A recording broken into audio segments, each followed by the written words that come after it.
De volta aqui ao programa Além da Notícia, nós hoje estamos falando sobre a questão das drogas, com foco muito voltado hoje para esse debate nacional a respeito da liberalização da maconha. E a gente tem isto no Congresso Nacional em debate, no exato momento. A questão do uso medicinal e do uso recreativo. A gente terminou o último bloco falando sobre isso. Qual é a proposta adequada que se deveria sugerir aos nossos legisladores que estão debatendo este tema? Porque nós já tocamos aqui no ponto de que um uso medicinal, ele pode não ter um controle. E, aliás, isso acontece já em algumas partes do mundo e lá aumentou o consumo e também o desastre na vida das pessoas. Mas qual é a proposta adequada? O que os senhores nos dizem? Nós não somos contra qualquer pesquisa que possa utilizar qualquer substância, qualquer planta para o uso terapêutico. Inclusive, o Brasil tem já legislação que permite a pesquisa, o cultivo para fins de pesquisa e para fins de uso medicinal. A Anvisa publicou recentemente no seu site que dos 70 pedidos de autorização para importação de medicamentos à base de canabidiol, que é o princípio ativo realmente que se encontra na planta, a cannabis sativa, a planta da maconha, ela já tem autorizado 58. Então, às vezes, essa questão só de verificar essa documentação está em dia. Então, já há hoje essa possibilidade. Mas quando nos parece que se tenta atrelar na mesma discussão, e o senador Cristóvão Buarque já prometeu separá-las do medicinal e do chamado recreativo, é porque tem um apelo de que pacientes terminais de câncer, com dores muito fortes, algumas questões de saúde podem ser beneficiadas, não só por outros medicamentos, mas também por o canabidiol em forma de dragas, em forma de vapor, e não necessariamente em forma de cigarro, de ser fumado, porque ser fumado sempre vai trazer danos, risco de câncer, os problemas ligados aos surtos psicóticos, entre outros, que a gente sequer conhece tantas substâncias que tem na planta, e sobretudo ela queimada. E quando a gente verifica que no uso medicinal o que tem se acontecido, na verdade, tem sido abusos, em alguns estados americanos, já legalizaram para o uso medicinal. E você vai em São Francisco, já inclusive surgiram matérias na TV, relatando pessoas que alegando dores nas costas, jovens, e que vão a um médico que em 5 minutos dá a receita, ele pega a carteira e se transforma então ali, a partir dali, então num paciente que vai comprar maconha, ele não vai comprar o canabidiol.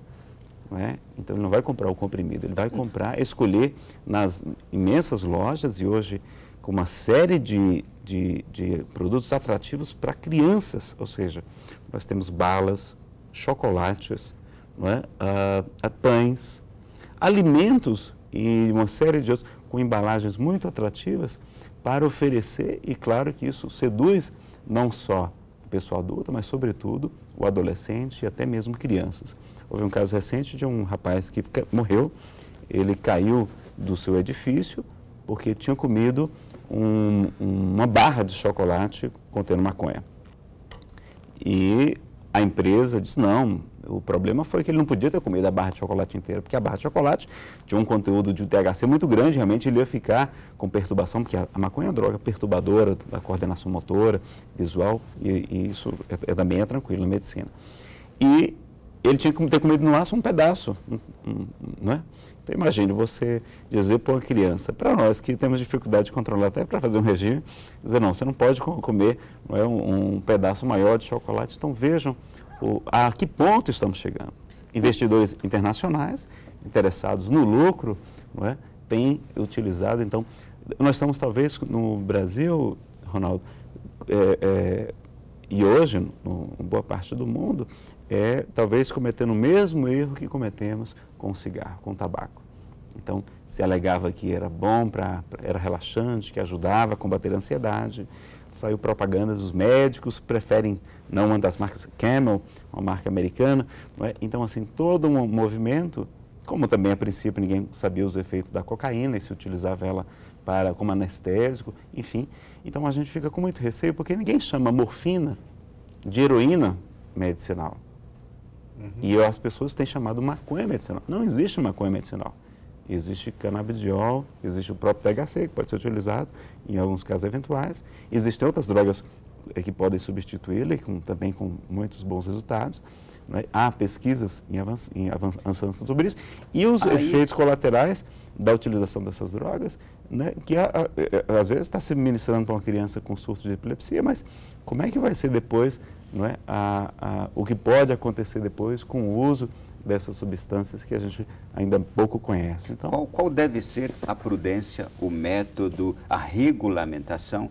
Porque efeitos positivos em alguns tratamentos a gente tem ouvido, de fato, serem relatados. Simples. Isso é muito simples, se fazer? É muito simples. Por exemplo, como falou o Nazareno, você tem o ópio. O ópio pode dar desde a heroína até a morfina. Eu não sou contra que um doente terminal com câncer, a palavra câncer vem de caranguejo. Caranguejo tem aquelas garras. Por quê? Porque o câncer vai crescendo e pressionando os órgãos e dando uma dor terrível. Então, a gente tem que aliviar a dor do paciente. Então, deve ser usado, sim, a morfina, mas com consciência. A gente não tem que liberar a morfina para a população, a gente tem que liberar a morfina para quem precisa dela. Um doente terminal com dores que não reagem aos analgésicos comuns, tem que deve ser utilizada a morfina. Mas essa morfina tem que ser dada por um profissional de saúde, que saiba utilizá-la e com receituário especial para que qualquer um não possa consegui-la numa farmácia qualquer e ser utilizada ilegalmente. A gente tem que usá-la de forma restrita e controlada, porque ela cria uma dependência muito grande. Mas, usada pontualmente, ela pode ser muito útil. Assim como o canabidiol, não é a maconha, é um subproduto utilizado que você tira do tetraidrocannabinol e você isola uma partícula para usar para crianças que têm epilepsia refratária a tratamento. É diferente você fumar a maconha, que, como eu disse, vai se depositar o tetraidrocannabinol nos seus neurônios, na gordura, e que pode ser liberado a qualquer momento, e você pode ter uma crise psicótica. Isso seria trágico. Imagina uma gestante que vai liberar aquilo e vai causar problema no seu feto. As pessoas têm que ter noção de que é um subproduto utilizado e usado como um remédio. É diferente você usar o veneno da cobra de usar um subproduto daquilo para fazer, por exemplo, um remédio para pressão alta ou para diabetes.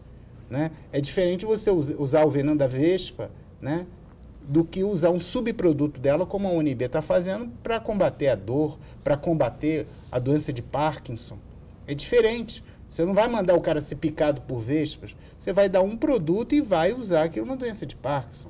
Então, é um estudo científico que tem que levar anos até que você prove os efeitos colaterais e os efeitos terapêuticos. Aquilo tem que ter uma janela terapêutica, você tem que saber qual é a dose que vai curar e a dose que pode matar. Então, a gente tem que ter noção. Drogas que criam a dependência química, como o álcool, como o crack, como a maconha, a gente tem que ter noção que isso cria uma doença. Você sabe que se você der R$5 para uma criança que está desnutrida, para ela comprar comida, se ela precisar comprar um pão, né, com queijo e comprar uma pedra de crack, ela vai comprar a pedra de crack, porque ela perdeu a autodeterminação. Por quê? Porque as drogas que criam dependência, elas atuam exatamente nesse eixo do prazer e da dor. É o prazer e a dor. É o mecanismo animal que nós temos dentro de nós. O que dá prazer ao ser humano? É o sexo e a comida. Ela vai substituir isso. A pessoa prefere uma pedra de crack do que sexo ou comida, porque o prazer é muito maior. Mas, na verdade, já não se torna prazer quando se torna dependência, porque as drogas vão causar exatamente o oposto do que elas vão lhe dar na síndrome de abstinência. Por exemplo, a síndrome de abstinência da morfina, da heroína, é muita dor no organismo, porque ela está mexendo exatamente no eixo neuronal que causa o tirador. Quando você tira ela, o seu organismo começa a sentir dor. Então, você já vai usar a morfina ou a heroína, não é para ter prazer, é para não sentir dor. Está entendendo? A gente tem que entender exatamente qual é a abstinência da droga que você vai ter. Então, as pessoas têm que entender que é uma questão farmacológica.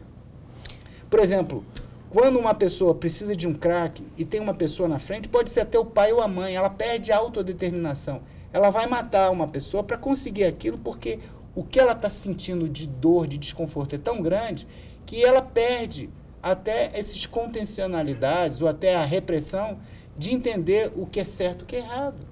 E aí vem um psiquiatra e fala, não, ela está doente, ela perdeu a autodeterminação. Claro, mas no início ela sabia o que ela está fazendo, porque era a questão recreativa. Quando se torna uma dependência, ela já perde a questão da racionalidade do discernimento. Isso é grave. E aí que eu queria chegar. Começa-se com o uso recreativo, depois chega-se à dependência. E este uso recreativo começa também por drogas leves, como a maconha. Como é esse processo, como é que a gente pode falar que esse processo vai numa crescente? Só um complementozinho ainda na questão chamada terapêutica.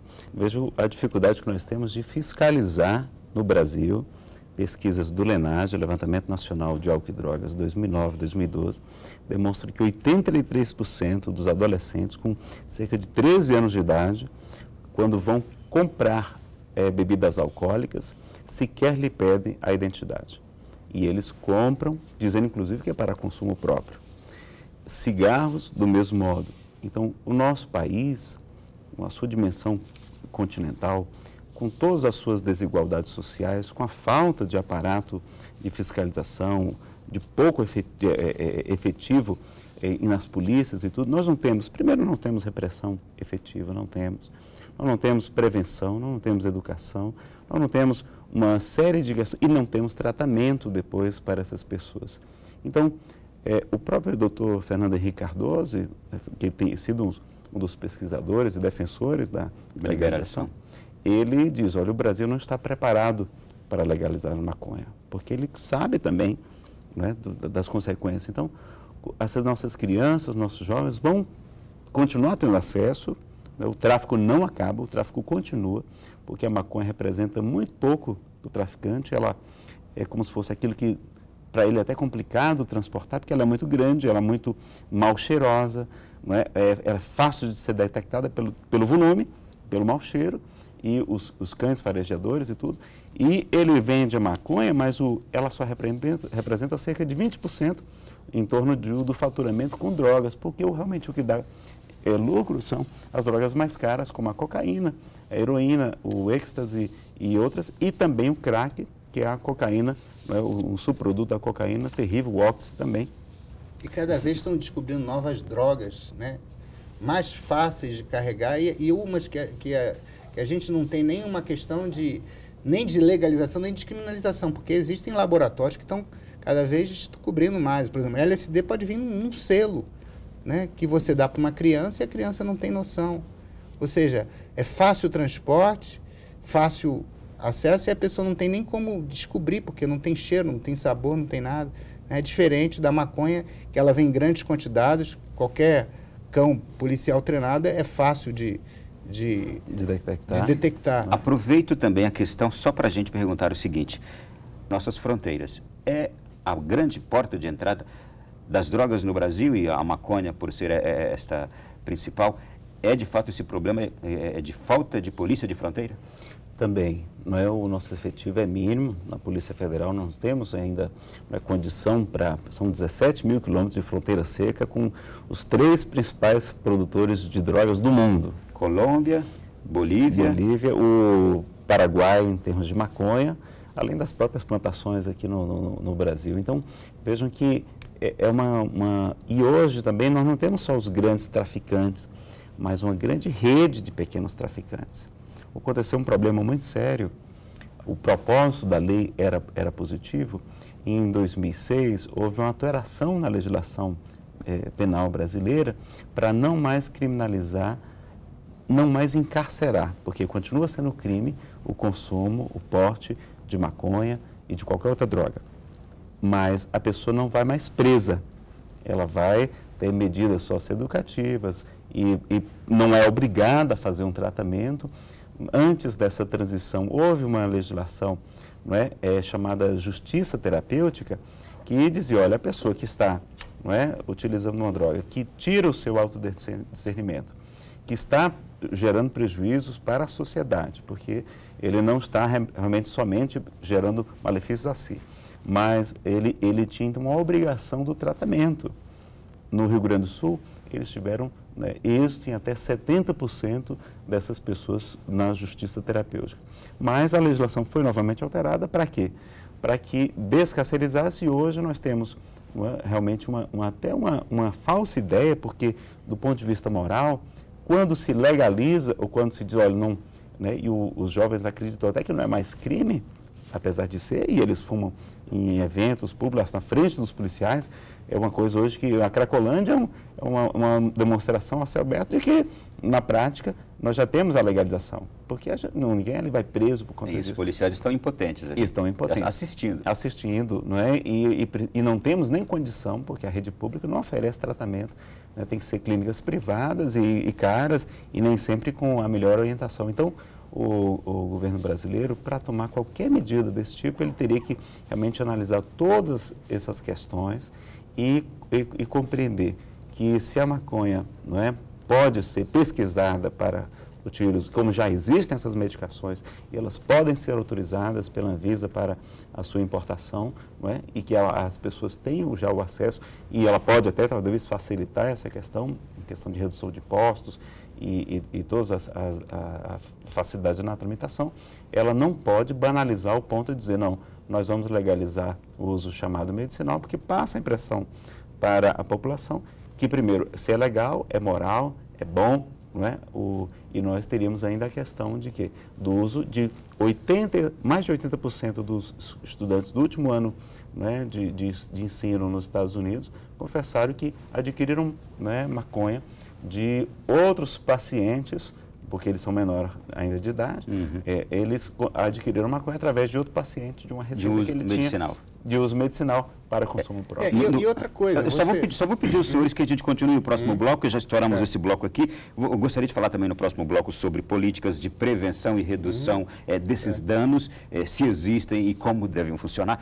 Também se a maconha é a porta de ingresso para uma dependência de drogas mais pesadas. A gente fala sobre isso daqui a pouquinho com os senhores e continua esse mesmo bate-papo aqui. Já, em 3 minutinhos.